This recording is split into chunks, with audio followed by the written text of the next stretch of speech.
يا صباح الفل، يا صباح الهنا، يا صباح الطاقة الإيجابية. ازيكم يا جماعة؟ عاملين ايه؟ أهلا وسهلا بيكم في فيديو جديد مع أم كريم. الناس اللي لسه داخلة قناتي جديد، أهلا بيكم. طبعا انتوا اخواتي وحبايبي وصحابي. أنا أعرفكم بنفسي، أنا منى، أنا اسمي منى. ودي قناتي، قناة أم كريم. أنا عندي كريم وعندي حازم، ربنا يخليهم لي ويخلي لكم أولادكم يا رب. النهارده بقى جايه اقول لاصحابي كلهم الجداد واللي معايا من اول ما فتحت القناه، ربنا يرزقنا واياكم رزق حلال، اللهم امين يا رب. اللهم ارزقنا واياكم رزق حلال ويسترها معانا ومعاكم، ويبارك في اولادنا ولا يرفع عنا غطاء ستره يا رب. يا رب لا ترفع عنا غطاء سترك. بالله عليكم يا جماعه، اوعوا تنسوا تدعوا لي ان ربنا يشفيني ويبارك لي في اولادي ويخليني انا اللي اربيهم، انا وجوزي. اللهم امين يا رب، اللهم امين، اللهم امين يا رب. بالله عليكم يا جماعه، بالله عليكم اوعوا تنسوا الدعوه ديت. كل اللي بتدعي لي الدعوه دي، ربنا ما يدخل في جسمك المرض، ربنا ما يدخل في جسمك المرض، وتفضلي بصحتك العمر كله يا رب. نخش بقى في الايه، في الفيديو النهارده. الفيديو النهارده قوي جدا جدا جدا، وفكره حلوه جدا جدا جدا، وفكره بقى ناصحه. يعني ايه فكره ناصحه؟ تعالي شوفي. بصوا بقى، انا قلت لكم ايه، احنا النهارده هنشتغل او هنشتري ب 10 جنيه، ب 20 جنيه، ب 15. الموضوع مش كده، الموضوع مش كده. بصي يا حبيبه قلبي، الموضوع بالنسبه لام كريم الميزان. الموضوع بالنسبه لي الميزان. انا ما اروحش لحد اقول له هات لي ب5 جنيه كذا، لا والله ابدا. تمام كده اهوت، والله ابدا. دي 5 جنيه وتحل واجيب بقى ب5 جنيه. بصوا يا جماعه، انا هقول لكم على حاجه. لما انا اروح اجيب ب10 جنيه فول واجي ادمسه، ادمسه في ايه؟ ادمسه في كنكه، ولا ادمسه مثلا في كزرونه، ولا ادمسه في الطبق، ولا اعمل ايه؟ يا جماعه ما يصحش الكلام ده كله، ضحك على الدقون. انا لا، انا ما اعملش كده ابدا. ال10 جنيه ديت مش قليله ان انا اضحي بيها كده اهوت، الراجل يكبش لي كبشه ويديها لي. مفيش الكلام ده. اللي هتقول لي عنده ايه ميزان ديجيتال وكده، انا ما شفتش الميزان الديجيتال ده. حتى لو عنده الميزان الديجيتال، حتى لو عنده، اجيب ب10 جنيه فول احطهم في ايدي، ولا احطهم في الكنكه، ولا ادمسهم في الطبق؟ ما ينفعش يا جماعه الكلام ده. شوفوا الفيديو دوت، هتطلعي منه مستفيده جدا جدا جدا جدا.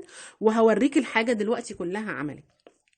انا بحب اديك فلوسك تديني على الميزان، مش اكتر من كده. حتى بصوا، انا شاريه الميزان ده في البيت من زمان. انا الميزان ده كنت جايباه، مش عارفه كان ب50 جنيه او ب45 جنيه، معرفش دلوقتي والله بقى بكام. معرفش دلوقتي بقى بكام. تمام كده اهوت. اللي عارفه سعره تكتب لنا بردك في الايه، في الكومنتات. تمام كده، تمام. تعالوا بقى هوريكم حاجه حاجه، وهعرفكم انا بجيب الحاجه ازاي، واملى بيتي خير ازاي. تمام كده اهو، وحافظ على كل جنيه معايا. ما بقاش وقت التبذير، ما بقاش وقت التبذير خالص. حتى بصي، لو معاكي ما ينفعش تبذري الايام دي. حتى لو معاك، طب انا ما معيش، لا احنا معانا الخير كله. ده انا معايا هواني من اليوتيوب، كل هواني من اليوتيوب بقوا عندي في القناه والحمد لله. ليه بتقولي كده يا ام كريم؟ علشان الهانم الحقيقيه اللي بتمشي بيتها الايام دي، الهانم اللي على حق، هي اللي بتمشي بيتها الايام دي بطل. تمام كده هو، دي بطل. تمام. فكل هانم بقى عندي كده تعتز بنفسها قوي ان هي ماشيه ببيتها وممشيه بيتها، وملكيش دعوه باي تعليق سلبي، سيبك منهم. دول ناس فاضيه، دول ناس بيخشوا ياخدوا افكارنا ويعملوا زيها، بس لازم ينشروا الطاقه السلبيه. سيبك منهم، اركنيهم دول على جنب، ولا احنا شايفينهم اساسا، بس هم بيعلوا لنا التعليقات وخلاص. تمام كده، تمام. تعالوا بقى بصوا انا جايبه ايه. بصوا يا جماعه، اول حاجه هقول لك انا جايبه ايه وبكام. تمام، لا بكام دي انت بقى اللي تقوليها لي. ايه رايك بكام؟ تقوليها لي عشان نعرف اسعارنا كده في كل حته شكلها ايه، لان الاسعار كلنا عارفين انها متفاوته. دوت ربع كيلو، ربع كيلو فول مدشوش. كل اصحابي واخواتي عارفين ان انا بجيب الفول المدشوش ده والفول المدمس بالكيلو. طب انت جايبه ربع كيلو ليه يا ام كريم؟ هقول لك على حاجه. الربع دوت يا حبايبي بعمل فيه حاجه، او بجيبه في حاجه لما بكون رايحه اجيب حاجه الشهر. انتوا عارفين ان انا بجيب حاجه الشهر بالاسبوع، ما بجيبش حاجه كلها مره واحده في الشهر، لا انا بقسم حاجتي. اللي شايف فيديوهاتي اللي انا بنزلها، الافكار الكتير اللي انا حاطاها لكم في القناه، شوفوها هتستفادوا منها كتير. بصوا، انا بجيب ربع كيلو اي حاجه، اي حاجه. تخيلي بقى، مش لا ده عندي كيلو منه. انا عندي كيلو فول مدشوش، تمام كده، غير الطعميه اللي انا حطاها في الفريزر. لكن انا بجيب ربع كيلو، اسمه بقى ايه؟ بصي، سترة بيت، اسمه استعداد لشهر رمضان، اسمه اسلوب حياه. انا كده لازم اجيب، كل ما اكون واقفه عند العلاف اجيب ربع كيلو اي حاجه مش هتخسر، وهقول لك بشيلها ازاي كمان. جبت ربع كيلو فول مدشوش، اصبري عليا عشان في حاجه لازم هقولها لك بالتفصيل. بصي تاني مره اجيب ربع كيلو عدس، ربع كيلو عدس، تمام كده اهوت. علشان في حاجه انا جايباها تمن، تمام، جايباها تمن وهوريها لك دلوقتي. ربع كيلو عدس مش هيخسر، هيجي عليا وقت، تمام كده. الحاجات ديت انا بشيلها مع الحاجه اللي انا شايلها، لا، الحاجه ديت هوريها لك انا بشيلها فين، تمام كده اهو. ربع كيلو، ربع كيلو لوبيا ام عين سودا، تمام كده اهو. لوبيا ام عين سودا، ادي ربع كيلو تاني، تمام. طيب الاربع دي بتعملي بيها ايه يا ام كريم؟ لا استني بقى، استني وشوف انا جايبه ايه. بصوا حبايبي، انا جايبه 8 كيلو ملوخيه، والملوخيه دي ليها حكايه جامده جدا علشان تعرفوا ان ام كريم والحمد لله صادقه معاكم جدا بما يرضي الله، والحمد لله احمد ربنا واشكر فضله. بصوا يا جماعه، الربع كيلو الفول المدشوش ده، الربع كيلو الفول المدشوش ده، انا مش هعمل ربع كيلو طعميه، لا لا لا لا لا. انا بصي دوت خزين بقى البيت، ده خزين البيت، ده الطوارئ، دوت استعداد لشهر رمضان، ده اسلوب حياتي، ان انا بجيب بالربع، بجيب بالتمن، تمام. انما اطلع 10 جنيه اديها له اقول له اديني ب 10 جنيه، لا لا. طيب خلينا مع بعض سنه سنه. انا دلوقتي هتطبخي ربع كيلو لوبيا او فاصوليا، تمام كده اهو، لا انا بطبخ بالكيلو او بطبخ بالنص. يا نهار يا ام كريم، ايه اللي انت بتقوليه دوت؟ والله زي ما بكلمكم كده اهو، زي ما بعمل الفول المدشوش دوت بالكيلو، بعمل كيلو طعميه واشيلها في الفريزر بتكفيني شهر وشهرين، ما بشيلش هم الفطار. العدس دوت انا قلت لك ان انا بعمل بالكيلو او بالنص، تمام كده. بناكل على قد ما ناكل، واروح شايلاه في كيس في الفريزر، يوم تاني بعديها بيومين ثلاثه كده اروح مطلعه الكيس واروح مسخناه وعامله احلى صينيه فته وبناكل، تمام. ومولعش البوتاجاز كتير، واحافظ على الانبوبه، واحافظ على عود الكبريت، واحافظ على وقفتي في المطبخ، واحافظ ان حوضي ما يبقاش فيه مواعين كتير، ما يبقاش فيه حلل، تمام كده اهو. انا بطلع من الفريزر اسخن على البوتاجاز. طيب اللوبيا او الفاصوليا بتتعاملي معاهم ازاي؟ نفس المعامله دي، ان انا بجيب الكيلو على بعضه او النص، انا عارفه ان الحاجه غليت دلوقتي، بجيب ربع في ربع. اصبروا عليه نفسكم عشان الملوخيه دي فعلا هتعرفوا ايه. بصوا بقى، اللوبيا ام عين سودا ديت بجيب مثلا نص كيلو، تمام، بجيب ربع وارجع اجيب ربع تاني، تمام كده، على مدار بقى ايه، على مدار السنه. يا نهار يا ام كريمه، طولت البال، طبعا لازم تكوني طولت البال، انت صاحبه بيت، انت صاحبه بيت وعندك مسؤوليه عيال وراجل، فلازم تكوني قد المسؤوليه. هطبخ الكيلو، هطبخ النص، وهقسمه في اكياس، هناكل ونشبع والحمد لله، واروح مقسمه في اكياس واحط في الفريزر، تمام كده اهو. يوم خارجه، يوم عندي مثلا كشف دكتور، يوم في المستشفى، اي حاجه، يوم عندي زياره، تمام، حد جالي على غفله، بروح مطلعه ومسخنه وعامله حبه رز ابيض او رز بشعريه ومستوره، والحمد لله بيتك يفضل مستور. انما تعالي بقى جيبي لي ايه ب 10 جنيه، مش عارف ايه، وب5 جنيه ابصر ايه. هو ده اللي انا شفته عند بتوع الملوخيه، وشفت عند دول، وانا برضك بشتري من الراجل ناس واقفه في منتهى التفاهه يعني كده هوت، ربنا يهديهم. انا مش بقول حاجه، لكن الفكره تافهه، الفكره نفسها تافهه، انك تروحي تجيبي ب10 جنيه فول وتدمسيه في الكنكه، يا فرحتي يا فرحتي، ده انت بتخربي الميزانيه من غير ما تحس.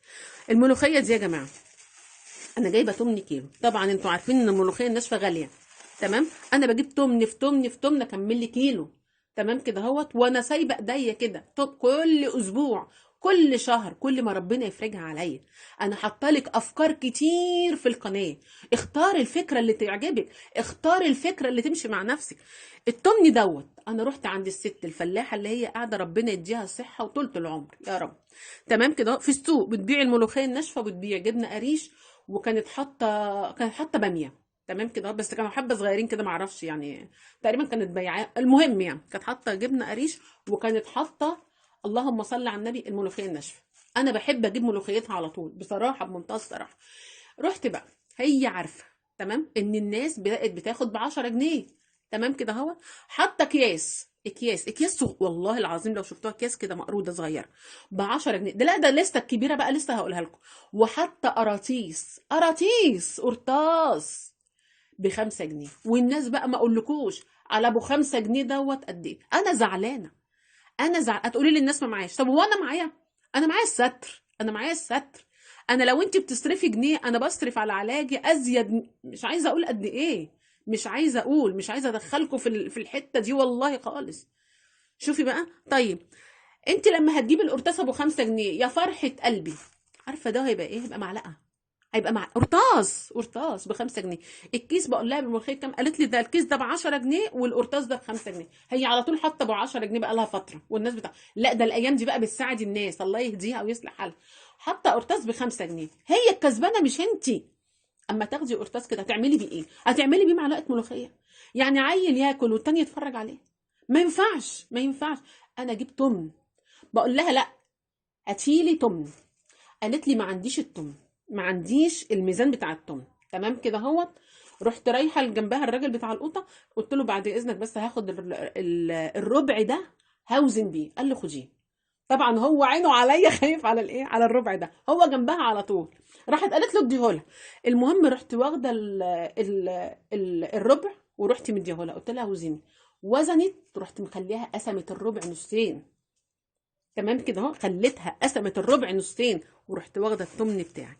انا بقى اخد التمن ده اعمل معلقه، اعمل طبق، اعمل سلطانيه، اعمله كله، انا حره. انا خدت على الميزان. حاجه تاني عايزه الفت نظرك ليها، لما انا بردك رحت عندها، وفي ناس كتير قوي دلوقتي في الاسواق، ما اعرفش انتوا واخدين بالكم من النقطه ديت ولا لا، بتوزن لك بطوبه. والله زي ما اكلمكم بطوبه، توزن بطوبه. انا ما عنديش الموضوع دوت. لما بقف عند حد الاقيه بيحط حجر ولا طوبه، تقول لك لا ما هديه الله. طب ما انت عندك الكفه وعندك الميزان، جايبه لي طوبه ليه؟ جايبه طوبه ليه؟ فين بقى الايه اللي هي الحاجات اللي انت بتوزني بيها او اللي انت بتوزن بيها؟ انا شفت الموضوع دوت، انا شفت الموضوع ده، ان هم حاطين حجر وتقول لك ده كيلو، ده نص، ده الله. طب فين اللي هي المكاييل؟ خلي بالكم من الحاجات دي.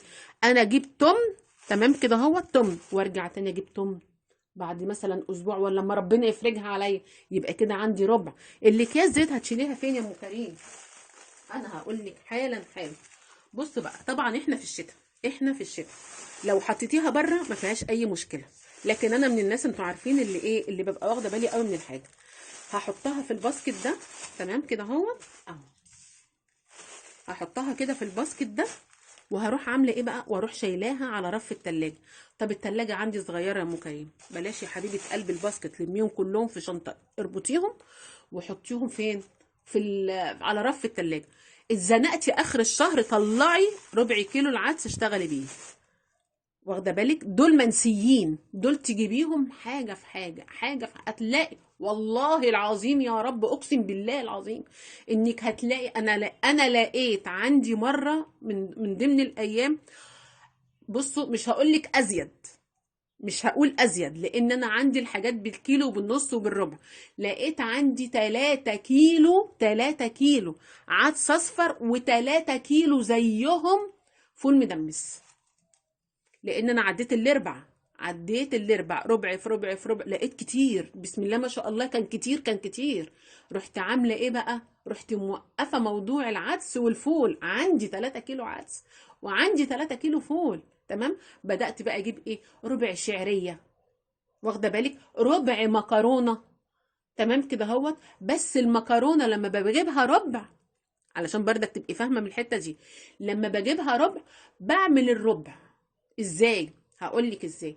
باخد كبشه من الربع على كبشه من ده على كبشه، بخلي الربع ده، بخلي الربع ده للكشري، بخلي الربع للكشري. ازاي؟ بجيب مثلا ربع طويله اللي هي الاسباجيتي، وربع اللي هي القلم، وربع اللي هي الصغيره التحمير، واروح ايه حاطه كده، بقى عندي قد ايه؟ بقى عندي كيلو الا ربع مكرونه. انا بقول لك مش بجيبها كل يوم، علشان الناس اللي بتقول لي يا ام كريم بتعمليها ازاي؟ بصي يا حبيبه قلبي، انا كل ما ربنا يفرجها عليا واروح اجيب حاجه الشهر بالاسبوع، بروح جايبه ربع اي حاجه، اي حاجه.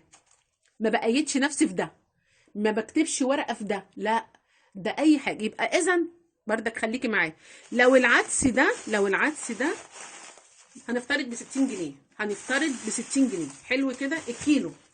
انا بصي بحط لك حاجات افتراضيه. النص بكام؟ النص ب 30. حلو كده، نص العدس هيبقى ب 30. انا بتكلم كده. يبقى الربع بكام؟ ب 15 جنيه. ب 15، مفيش حاجه ب 10، مفيش حاجه بدي يقول لي خدي ب5، مفيش الكلام ده، لا. اروح قايله له عايزه ربع ب 15 جنيه. تمام كده اهوت. طيب مثلا الفول ب50، الفول ب50، النص بكام؟ ب25، يبقى الربع بكام؟ ب12 جنيه ونص، ب12 جنيه ونص. بص الدماغ، هو ده الصح، هو ده البيوت اللي ماشيه مظبوطه، هي دي البيوت اللي ماشيه مظبوطه. لازم تفهمي كده، لازم تفهمي ان التوفير فن وتفكير، مش اي كلام وطحينه وخلاص. لا، اللوبيا دي تمام كده اهوت، لا نفترض لا قدر الله ماشي بقت ب80 مثلا، انا ما اعرفش الاسعار دلوقتي لان انا جايبه الحاجات ديت من اول الشهر، يعني اول اسبوع في الشهر. تمام، انا بجيب حاجتي بالاسبوع، انا ما اعرفش الحاجه دلوقتي بقت بايه بكام. بص احنا قلنا دي مثلا ب80، النص بكام؟ ب40، الربع بكام؟ ب20. بصي لازم تبقي انت كده، تبقي انت فاهمه انت بتدفعي ايه. لكن انا اجيب ب 10 جنيه فول، واجيب ب 10 جنيه مش عارف عدس، واطلع بقى انا اقول لك ايه، عارفه دول ب 2 جنيه، بصي دول انا جايباهم ب 7 جنيه. حرام، انا ما اقبلش كده ابدا ابدا.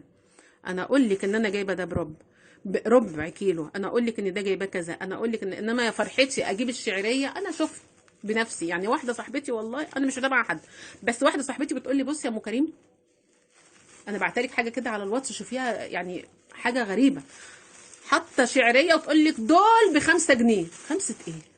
خمسه ايه؟ ده انت جايبه ربع كيلو وطالعه تقولي ده ب5 جنيه.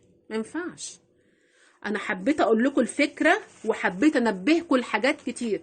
واحلى حاجه بيني وبين التاجر الميزان، بيني وبينه الميزان.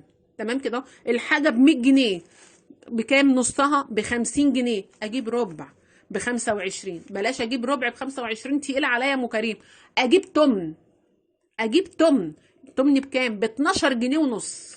ولا انيش بدل ما تدي ال10 جنيه ها تجيبي بيها، لا انا هحط عليها 2 جنيه ونص واجيب تمن على الميزان، اقول له وزن لي، وزن لي. مش هيقول لك اي حاجه. والله العظيم الست بصت لي بتاعت الملوخيه الحاجه ديت، قالت لي والله بنت ابوكي، بص الكلمه، والله بنت ابوك. لان انا قلت لها لا انا هروح اجيب جبت اللي هو المكيال ده اللي هو الربع، وقسمت معاها كده، هو كده، هو كده. انا مش، الميزانيه بتاعتي ما فيهاش كذا 5 جنيه اضحي بيها، الميزانيه بتاعتي ما فيهاش كذا 10 جنيه عشان اضحي بيها. لا لا لا لا لا، انا بيتي اولى بالجنيه، انا بيتي اولى بالنص جنيه في الايام اللي احنا فيها ديت. تمام كده اهو. حبيت اقول لك الفكره، وحبيت ان انت تاخدي بالك قوي قوي قوي من اللي احنا بنقوله. بالله عليكي علشان تكسري معاكي قرش، امشي بالنظام دوت، خليه اسلوب حياه. ايه هو؟ الربع والتمن. مش قادره تجيبي نص مش مشكله، النهارده جبت ربع، بعد شهر هجيب ربع تاني، هيبقى عندي نص. ما تجيش جنب الحاجات دي، انت شغاله بالحاجه بتاعتك بس دي كانه مصروف كده، انت بتجيبي 12 ونص مره، ب 15 على الربع او التمن. تمام كده اهوت.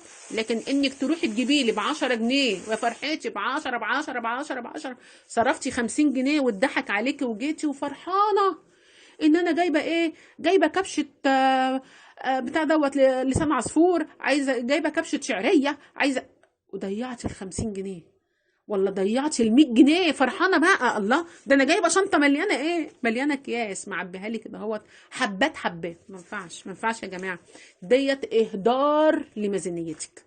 بحبكم جدا جدا جدا في الله.